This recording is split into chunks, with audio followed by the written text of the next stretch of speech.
నమస్తే, నేను మీ Ashok Kumar. Welcome to our channel. Jaganmohan Reddy గారు మొన్న పులివెందులలో ప్రత్యక్షమైనాడు కదా. ఎస్, తర్వాత ఏమన్నా తాడేపల్లిలో ఉన్నాడేమో, లేకుండా ఉంటే ఏడన్నా రైతుల కాడికి పోయినాడేమో, లేకుండా ఉంటే ఏడన్నా ప్రెస్ మీట్లు పెట్టి ఈ యొక్క కూటమి ప్రభుత్వం చేస్తున్నటువంటి తప్పులు ఏమైనా ఎండగడుతున్నాడేమో, అంటే వీళ్ళు ఏమైనా తప్పులు చేస్తూ ఉంటే దాంట్లో ఏమైనా క్రాస్ చెక్కులు చేసి సార్ ఇది తప్పు సార్, బాబు గారు తప్పు అని ఏమైనా ఎండగడుతున్నాడేమో అని చూసే ప్రయత్నం చేస్తే తీరికగా జగన్మోహన్ రెడ్డి గారు ఒక ట్వీట్ అంటూ చేశాడు. ఈవెన్ యలహంక ప్యాలెస్ నుంచి వేసినట్టుగా మనకైతే అర్థమవుతుంది. ఆ ఓవరాల్ ట్వీట్ సారాంశం ఏంటంటే, మెడికల్ కాలేజీల గురించి ఆయన మాట్లాడడం మొదలుపెట్టాడు. చాట భారతం అంతా రాశాడు.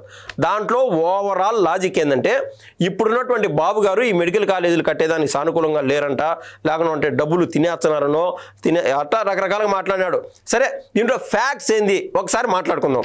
మన పక్కనే ఉన్నటువంటి తెలంగాణలో, మరీ చెప్తున్నా, మన పక్కనే ఉన్నటువంటి తెలంగాణ రాష్ట్రానికి 17 మెడికల్ కాలేజీలు వస్తే మన రాష్ట్రానికి ఎన్ని తీసుకురాగలిగినావయ్యా? నువ్వు గతంలో ముఖ్యమంత్రిగా ఉన్నప్పుడు పట్టుమని 5 అంటే 5 తీసుకురాగలిగినావు. యాక్చువల్గా కేంద్ర ప్రభుత్వం విధి విధానాలు ఎట్లుంటాయంటే, మన దేశంలో ఉన్నటువంటి ప్రతి పార్లమెంటు నియోజకవర్గంలో ఒక వైద్య కళాశాల ఉండాలనేది చెప్పి వాళ్ళ బేసిక్ థీమ్. ఇందులో భాగంగా ఒక్కొక్క పార్లమెంటు నియోజకవర్గంలోని ఏదైతే వైద్య కళాశాల కడతారో దానికి ఏకంగా 194 కోట్ల రూపాయలు డబ్బులు ఇస్తారు. 194 కోట్ల రూపాయలు డబ్బులు ఇస్తారు. అదనంగా ఖర్చు చేయడానికి కూడా వాళ్ళు ఏదైనా ఉంటే ఇస్తారంటే, దాదాపు ఆడ కట్టేటువంటి కాలేజీకి 60% నిధులు కేంద్ర ప్రభుత్వం భరిస్తుంది. మిగిలిన 40% రాష్ట్ర ప్రభుత్వం భరించాలా. అయితే గతంలో జగన్మోహన్ రెడ్డి గారు 5 కళాశాలకు పర్మిషన్ తీసుకొచ్చారు. పక్కనే ఉన్నటువంటి తెలంగాణకు 17 మెడికల్ కాలేజీలు రావడం ఏంది, ఆంధ్రాకు 5 కాలేజీలు రావడం ఏంది? కేంద్రంతో, అంటే అప్పట్లో కేంద్రంలో ఉన్నటువంటి పార్టీతో జగన్మోహన్ రెడ్డి గారు లాలూచి పడిపోయి, ఎందుకు లాలూచి పడినాడు అనేది మెయిన్ క్వశ్చన్. ఏ నిమిషం జైలుకు పోతాడో తెలుసు కదా, ఇంకా యావజీవ కారాగార శిక్ష పడతాదో లేకుండా ఉంటే ఉరి శిక్ష పడతాదో అది తెలియదు. కానీ వివేకానంద రెడ్డి గారి కేసులో ముఖ్యంగా వాళ్ళ తమ్ముడైనటువంటి అవినాష్ రెడ్డి గారు సెంటర్ అయిపోయినారు. ఆయన తప్పించేదానికి, ఆయన బెయిల్ కోసం సాగిలి పడిపోయినటువంటి జగన్మోహన్ రెడ్డి గారు ఈ పని చేశారు. అంటే మాకు కొన్ని ఇచ్చినా చాలు, మీరు ఎంత చెప్తే అంత అని చెప్పి ఓవరాల్గా వైద్య కళాశాలల కోసం ఆ కాలంలో జగన్మోహన్ రెడ్డి గారు సీఎంగా ఉన్నప్పుడు ఏకంగా 8,800 కోట్ల రూపాయల పైన కేంద్ర ప్రభుత్వం మన రాష్ట్రానికి వెచ్చించింది. దాంట్లో ఈయన ఖర్చు పెట్టింది ఎంత? పట్టుమని 1,500 కోట్లు ఖర్చు పెట్టిన పాపాన్ని పోలా. సరే, వాళ్ళ కాడు నిధులే తక్కువ తెచ్చుకున్నావు, తెచ్చుకున్నటువంటి నిధులు సక్రమంగా వినియోగించాలన్నా లేదా? అది ఉండదు. ఆల్రెడీ ఎస్సీ కార్పొరేషన్లు, ఎస్టీ కార్పొరేషన్లు, బీసీ కార్పొరేషన్లు, లేకుంటే ఏ కార్పొరేషన్లో అయినా సరే నిధులు ఆల్రెడీ ఊడ్చేసి ఆ డీబీటీ ద్వారా అందరు జనాల అకౌంట్లో డబ్బులు వేస్తున్నారని భ్రమలో పెట్టి అర్ధం డబ్బులు తినేయడం, అర్ధం డబ్బులు జనాల అకౌంట్లో వేసాం, తప్పులేదు.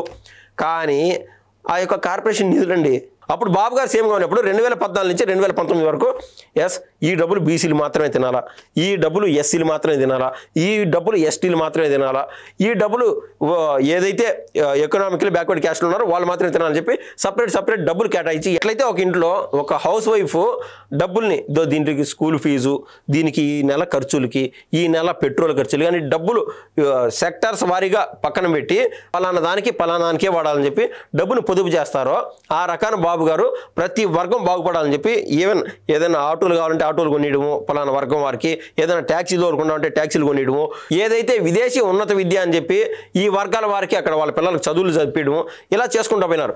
అట్టా డబ్బులు కూడా అంటే దేనికి దానికి కేటాయించకుండా ఈయన తినేయడం మొదలు పెట్టేశాడు. కాలక్రమేపీ ఏమైంది, 1,400 కోట్లే వాడినాడు. 1,400 నుంచి 1,500 కోట్లు వాడినాడు. మిగిలిన డబ్బులు ఎట్టపోయినాయి? నీ బీరువాకే కదా పోయింది.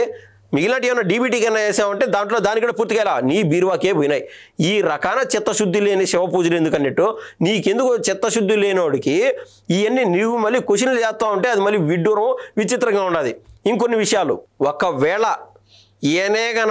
ఈయన చెప్పే సొల్లు మాదిర 17 మెడికల్ కాలేజీలు కన్నా ఈయన కంప్లీట్ చేసినంటే బెంజ్ సర్కిల్ మొదలు తాడి కడప వరకు, రాజమండ్రి వరకు డప్పులు కొట్టుకుంటా ఆయన ప్రకటనలు చేసింటాడు. విచ్చలు విడిగా సాక్షికైతే కొన్ని కోట్లు అందింటాయి. ఏది ఈ మాదిరి కాలేజీలు పూర్తి చేసామని. ఆయన సరే ఒక కాలేజీ ఏదో కట్టేసామని చెప్తున్నాడు కదా, రాజమండ్రి కాలేజీ తీసుకుందాం. ఆడ కనీసం స్లాబ్లు కూడా వేయనటువంటి పరిస్థితి చాలా బిల్డింగులకి, ఆ ఏదైతే మనం మాట్లాడుతున్నామో రాజమండ్రికి సంబంధించి. కానీ అక్కడ పిల్లల్ని టార్చర్ పెట్టి ఆడ చదువుకునే విధంగా చేశాడు. తొలి సంవత్సరం బాగానే జరిగింది. బాగానే అంటే అర్రకొర్ర ఉండి లేని సంసారం ఎట్టయితే ఉంటుందో ఆ విధంగా పిల్లలు బాధలు పడతా చదువుకుంటూ వచ్చారు.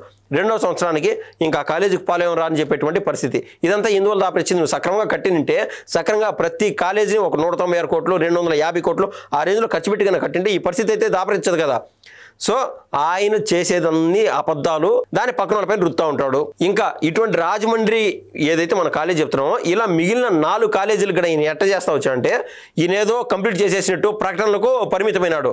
కానీ ఏదైతే కేంద్ర ప్రభుత్వ సంస్థ ఉంటుందో ఎన్ఎంసీ అని, నేషనల్ మెడికల్ కౌన్సిల్ అని, ఈ కౌన్సిల్ వారు కూడా ఈడ కాలేజు కడుతున్నారంటే దానికి ఒప్పుకుంటారు కదా. కానీ వీళ్ళు పర్మిషన్ ఇవ్వడానికి కూడా ఒప్పుకోలే. ఏది ఆడ అసలు బిల్డింగ్లో పునాదిరాయి అయినా పడింటే కదా పర్మిషన్ ఇవ్వడానికి.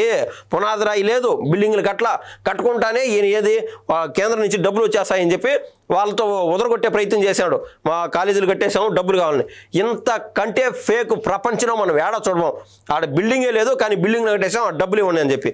కానీ కొన్ని చోట్ల పునాది వేసి లేకుంటే అర్రకొర బిల్డింగ్లు కట్టే వాళ్ళకి కూడా కనీసం కాంట్రాక్టులకి డబ్బులు ఇచ్చినటువంటి పరిస్థితి కూడా లేదు. సో రెంటికి చెడ్డ రేవడిలాగా జగన్మోహన్ రెడ్డి గారు అట్టర్ ఫ్లాప్ అయిపోయినారు. ఇది ముఖ్యంగా వైద్య కాలేజీలు ఏదైతే ఉంటాయో వైద్య కళాశాలలో ఆడ చదువుకునేటువంటి పిల్లల్ని టార్చర్ పెట్టినట్టు, వాళ్ళు మోసం చేసినట్టు, వాళ్ళ నరకయాతనకు గురి చేసినట్టే. అంత అబద్ధాలు. వాళ్ళ చదువులతో కూడా వ్యాపారం. అంతెందుకు ఈవెన్ అప్పట్లో వైద్య శాఖ మంత్రిగా ఉన్నటువంటి విడదల రజనీ గారు, అసలు విడదల రజనీ గారిని వైద్య శాఖ మంత్రిగా పెట్టడం అనేది జగన్మోహన్ రెడ్డి గారికి ఏ విధంగా తట్టిందో, ఇంక ఇద్దరు రోజాను కదా టూరిస్ట్ మినిస్టర్గా పెట్టినట్టు. సో ఆవిడ ఏం చేసింది, కరోనా సమయంలో అసలు సిలిండర్లు రాష్ట్ర వ్యాప్తంగా ఎక్కడ అందనటువంటి పరిస్థితి. అది కొనాలంటే ఒక్కొక్క సిలిండర్ కొనాలంటే ఏకంగా 40,000 నుంచి 50,000 ఖర్చు పెడతా వచ్చారు కరోనా సమయంలో. అదంతా అయిపోయింది. కొంతమంది చనిపోయిన వాళ్ళు, కొంతమంది వేల మందిలో చనిపోయినారు. కానీ కోర్టు వారు ఇచ్చినటువంటి ఆర్డర్ ఏంటంటే ప్రతి చనిపోయిన కుటుంబానికి, ఎవరైతే ఒక వ్యక్తి చనిపోయింటారో వాళ్ళకు ప్రతి ఇంటికి 50,000 చొప్పున అందించండి అని చెప్పి కోర్టు వారు కూడా ఆర్డర్ ఇచ్చారు.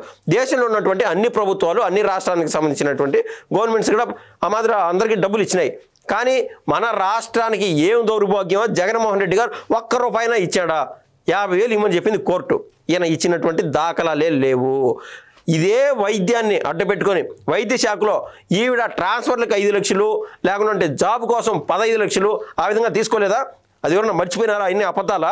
సో జగన్మోహన్ రెడ్డి గారు తీరికగా ఉంటే ఏదైనా సరే, ఆయన మొన్న అన్నాడు కదా ఏది బాబు గారిని ఉద్దేశించి, ఏ రామకోటో రాసుకోవాలి కానీ లేదా కృష్ణారామ అనుకుంటూ ఉంటే పుణ్యమైన వస్తుంది కానీ, ఇలా అబద్ధాలు దంచిందే ఈ సజ్జల రామకృష్ణారెడ్డి ఇచ్చేటువంటి స్క్రిప్ట్ని కాపీ పేస్ట్ చేసే ముందు ఈయన దగ్గర ఏదైతే టెక్నికల్ టీం ఉంటుందో లేకుంటే లాకి సంబంధించినటువంటి టీం ఉంటుందో వాళ్ళతో ఒకసారి క్రాస్ చెక్ చేసి ఆ ట్వీట్ పెట్టింటే బాగున్నా నేనైతే ఖచ్చితంగా జగన్మోహన్ రెడ్డి గారిని ప్రశ్నిస్తున్నా. ధన్యవాదాలు.